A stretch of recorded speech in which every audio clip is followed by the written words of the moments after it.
Magandang hapon. Nandito naman po ang inyong lingkod. Efren Collection po muli. Ito ipapakita ko po niyo yung mga $quarter na binibili daw ng mga nakikita ko dyan sa mga video. Ayan po. Kaya pinakita ko ulit itong mga $quarter kung 18 pieces po yan. Ayan po. Ayun naman, may halagan din nito yung mga $quarter na ito. Ayan po sila.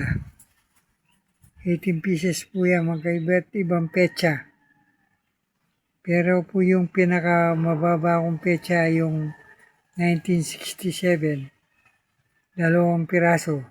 Tsaka may 1972, 74 po.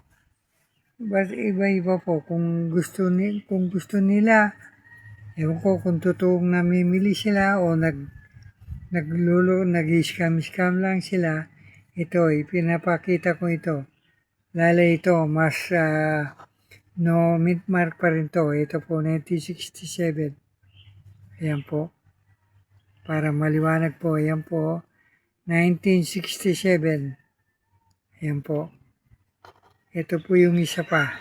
Bali, dalawa po yan eh. Dalawa. O, ito po yung isa.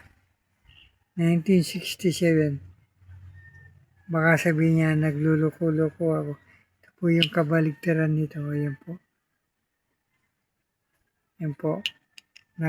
Nakita nyo naman po ng maliwanag. Ano po. 18 pieces po yan, mga idol.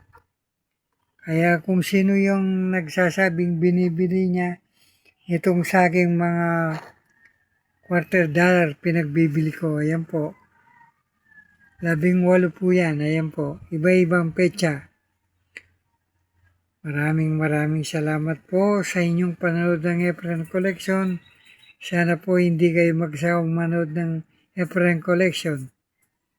Ayan po. Thank you very much po sa inyong panood. Ito po may mahalagang coins na ito. $quarter. Iba't ibang petsa po. Ang pinakamababang petsa ko, inulit ko, 1967. No mint mark. Ano po? No, thank you very much po ulit. Ang inyong lingkod, Efren Collection po.